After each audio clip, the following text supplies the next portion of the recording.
Hello everybody. आज 9 अक्टूबर 2020 और हम आर्टिकल डिस्कशन कर रहे हैं द एडिटोरियल। तो आज का पहला आर्टिकल है एसेट रिकंस्ट्रक्शन कंपनी। तो एसेट रिकंस्ट्रक्शन कंपनी ARC। तो पहले मैं आपको ये टर्मिनोलॉजी समझा दूँ, एसेट रिकंस्ट्रक्शन कंपनी क्या होता है।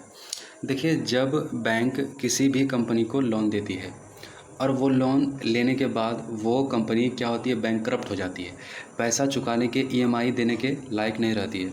तो अब बैंक क्या करती है, उसको इंसॉल्वेंसी बैंकरप्सी कोड जो 2016 में कानून बना था, ये कानून के माध्यम से उस कंपनी से पैसा वसूलने की कोशिश करती है। तो पैसा वसूलने के कंडीशन में वो कंपनी को बैंक चाहे तो बेच सकती है, उसके एसेट को बेच सकती है, या उस कंपनी को किसी दूसरे आदमी से बेच सकती है कि आप अगर इस कंपनी को चलाना चाहते हैं तो चलाइए, और हमारा जो लोन है आप गारंटर बन जाइए कि आप हमारा लोन देंगे और इस कंपनी को चलाएंगे। तो जो व्यक्ति उस बैंकक्रप्ट कंपनी को, यानी कि जो लोन से कर्ज से डूब करके वो कंपनी फेल हो गया, अगर कोई दूसरा व्यक्ति उस कंपनी को एब्जॉर्ब कर लेता है तो उस व्यक्ति को जो एब्जॉर्ब किया और वो अपने ऊपर वो पल्ला ले ले जो लोन उस कंपनी के ऊपर है तो बैंक को देने के लिए, तो उसको कहा जाता है एसेट रिकंस्ट्रक्शन कंपनी। ठीक है, यानी कि ARC उसको कहा जाता है, उस कंपनी को जो कंपनी उस एसेट को अपने ऊपर रिस्पॉन्सिबिलिटी ले लेता है। ठीक है, तो mains GS paper 3 economic development से आर्टिकल को रिलेट कर सकते हैं। ठीक है, तो एक्स गवर्नर ऑफ RBI, जो रिटायर है एक्स गवर्नर RBI, उन्होंने ये कहा है कि releasing the value of a loan under the bankruptcy auction if the ARC takes over the borrower and place the firm under the new management. तो जो भी लोन जो बैंकरप्ट है, जो कि बैंकरप्ट है जो लोन, तो ARC के थ्रू जो बोरोवर कोई व्यक्ति अगर उस कंपनी को टेक ओवर करना चाहता है तो एक अच्छे अंदाज से एक अच्छे न्यू मैनेजमेंट करके उस व्यक्ति जो न्यू व्यक्ति जो एसेट को ख़रीदा है, उस बैंकरप्ट यानी कि जो पहले से जो कर्ज में है उस एसेट को ख़रीदा है और उसको वो चलाना चाहता है, तो उसके साथ एक अच्छा तरीके से हैंडल की जानी चाहिए। एक्स गवर्नर RBI का ये सजेशन है। This situation is unlikely during an economic crisis as the industries are unable to pay the reasonable prices for them. अब सवाल ये है कि ऐसे कंडीशन में जब RBI ने जब ये बात कही है, एक्स गवर्नर ने सलाह दिया है कि आप उन कंपनियों को जिसके ऊपर आपका कर्ज बहुत ज़्यादा है, तो दूसरे व्यक्ति को एडवाइस कीजिए कि उस कंपनी को वो ख़रीदना चाहता है तो ख़रीद सकता है कम दाम में, और उसको छूट भी दी जाएगी अगर वो लोन प्रोवाइड कराता है, उसको वो अगर हमें EMI भरता है, वो जो पहले का जो लोन है। तो इस कंडीशन में अब जो कंपनी जो भी बैंक से जो लोन लेकर के चला रही थी, अगर वो बैंकरप्ट हो गया है तो उस कंपनी के पास क्या हो गया, अब उस कंपनी के पास क्या हो गया, अब वो कंपनी को ख़रीदने वाला कौन होगा। अब ख़रीदेगा वही व्यक्ति जो काफ़ी काबिल होगा, काफ़ी उसके पास पैसे की सारी चीज़ें मतलब कैपेबल होगा।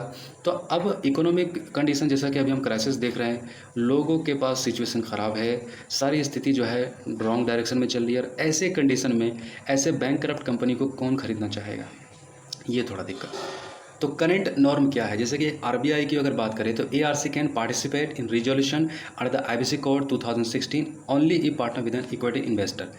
तो क्या है IBC, यानी कि इंसॉल्वेंसी बैंकरप्सी कोड।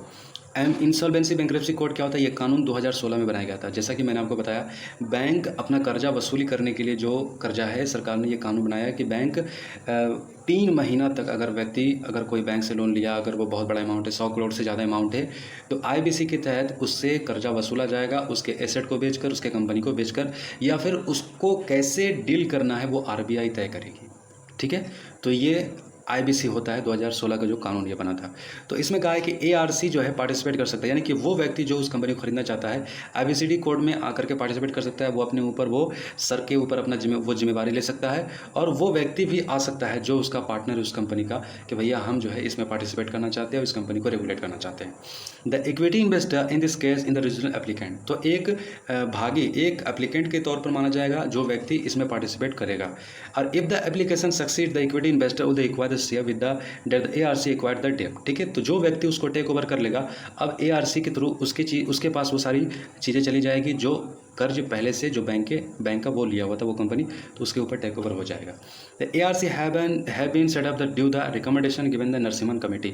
तो ARC के लिए ये सारी चीज़ें करने के लिए नरसिम्हन कमेटी 1998 में बैठाया गया था, इस वजह से क्योंकि बैंक का NPA नॉन परफॉर्मिंग एसेट, आप जानते हैं जो बैंक लोन देती है और वो फिर वापस नहीं आता, वो NPA हो जाता है, यानी कि नॉन परफॉर्मिंग एसेट, जो परफॉर्म नहीं कर रहा है। तो इस वजह से जो है नरसिम्हन कमेटी ने ARC गठन किया गया था, कि यानी कि ये बनाया गया था कि अगर कोई व्यक्ति इस तरह की अगर कोई करना चाहता है तो 1998 में ये कानून नरसिम्हन कमेटी के सलाह के द्वारा ये जो है बनाया गया था।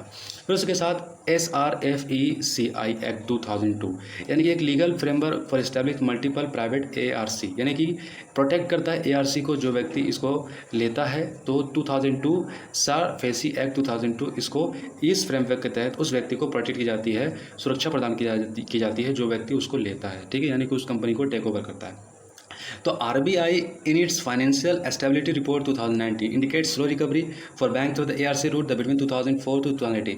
तो ARC के थ्रू भी RBI नोटिस कर रहा है कि जो बैंक का जो लोन है NPA जो है, जिस फास्टली रिकवरी होनी चाहिए 2004 से 2018 तक देखा जा रहा है कि इस रूट के माध्यम ARC रूट के माध्यम से भी जो है रिकवरी स्लो हो रही है, ठीक है। बैंक का कर्जा बहुत ज़्यादा है और फिर जो रिकवरी जो होनी चाहिए जिस फास्ट से, वो तरीके से रिकवरी बहुत स्लो चल रही है।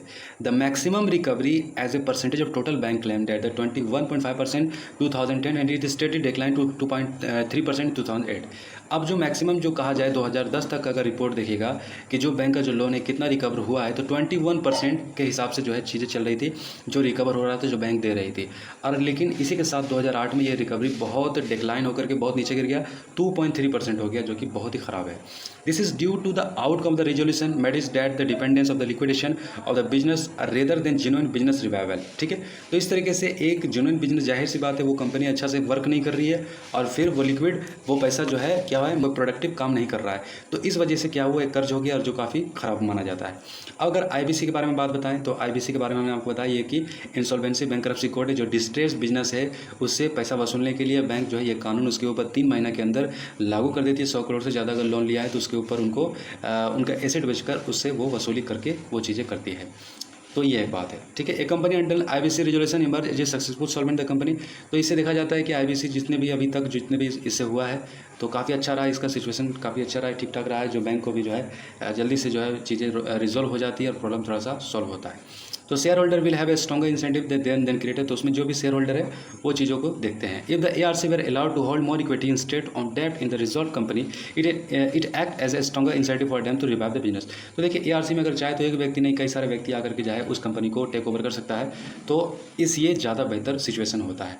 The listed company the equity either the infusion fresh capital by covering debit to equity. तो फिर जाहिर सी बात है उस कंपनी को चलाने के लिए नया लोन चाहिए, नया उसके लिए जो है कर चाहिए उसको खड़ा करने के लिए। तो ARC को ये डिस्ट्रेस कंपनी चलाने के लिए, तो इसके लिए ज़रूर इसको इन्फ्यूज़न करनी चाहिए ताकि वो अगर वो उस बेहतर स्थिति में फिर से वापस आ सकता है तो बहुत ही अच्छी बात है। ऐसा देखिए NBFC के साथ होता है, SRFECI एक्ट 2002, जिसमें ARC को प्रोटेक्ट किया जाती है, यानी कि उसको डेब्ट दी जाती है, कर्ज दी जाती है, ताकि वो उस डिस्ट्रेस जो है इकोनॉमी को जो है अच्छे से वर्क आउट कर सके, ठीक है।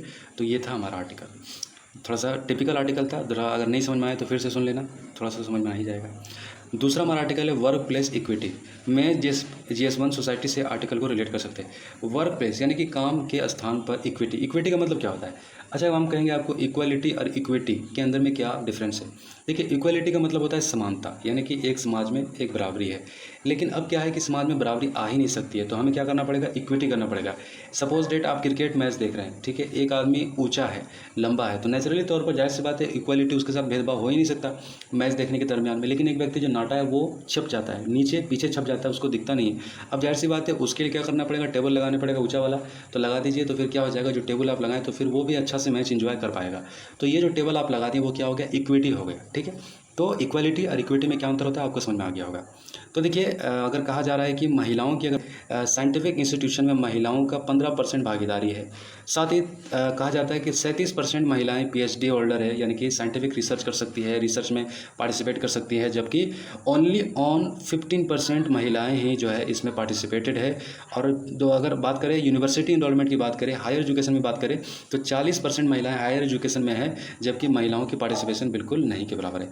तो 12 साल का ये बात अगर हम बता रहे हैं, इंडियन नेशनल साइंस एकेडमी की केवल 5% ही महिलाएं जो है चयन की रिसर्च के लिए। तो चैलेंज क्या है, तो ख़ास तौर से जो है साइंटिस्ट, महिला साइंटिस्ट की कमी है, और इसके लिए जो है फॉलोइंग ग्रेजुएशन ड्रॉप आउट क्या हो जाता है, ग्रेजुएशन के बाद ड्रॉप आउट हो जाती है, उसके बाद वो पढ़ाई नहीं करती है। तो इस वजह से ये पहला चैलेंज है। Building a motivated term attracting consist funding are the main challenge that the any young research faces the including women. तो मोटिवेट करने की ज़रूरत है उन महिलाओं की जो जिसमें क्षमता है रिसर्च करने की, या फिर उसमें अगर कुछ अपना अच्छा कंट्रीब्यूशन कर सकती है तो वो कर सकती है तो बेहतर है। तो safety of travel is deploying women, तो जाहिर सी बात है महिलाओं का आना जाना सेफ्टी का सबसे बड़ा कंसर्न होता है। काम की जगह पर सेफ्टी, ट्रैवल करने की जगह पर सेफ्टी, सारी चीज़ें सेफ्टी। और तो ये और फिर उसके बाद जो है मीटिंग, एडेप्टेबल रिकग्नाइजेशन, तो ये सारी चीज़ें सेफ्टी करने की जरूरत है।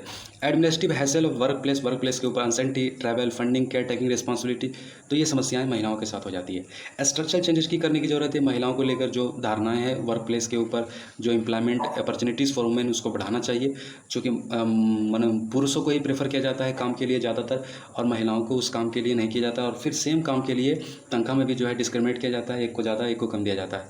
तो ये सारी चीज़ें नहीं करनी चाहिए। और रहा सवाल वुमेन्स को काफ़ी जो और भी जो फिजिकली तौर पर जो चैलेंजेज हैं वुमेन के, जैसे कि जो बच्चे हैं उनके होते हैं, या फिर उनको पीरियड होता है, या फिर वो कुछ और भी कुछ बीमारियां जो उससे जुड़ी हुई है जो खासतौर से वुमेन्स को होती है, तो ये सारी चीज़ें जो है इक्विटी लाने की ज़रूरत है। ठीक है, अगर वो इक्विटी अगर ले आएँ तो फिर क्या होगा, पॉलिसी मेकर को चाहिए किस तरह की पॉलिसी बनाए जो इंस्टीट्यूशन में महिलाओं को अच्छे से पार्टिसिपेट हो सके, और इक्विटी लाने के लिए जो है जो कदम उठा सके वो कदम जरूर उठाने चाहिए। ये था हमारा दूसरा आर्टिकल। तीसरा आर्टिकल इंसॉल्वेंसी बैंक्रप्सी कोड, इसको तो मैंने आपको समझा ही दिया।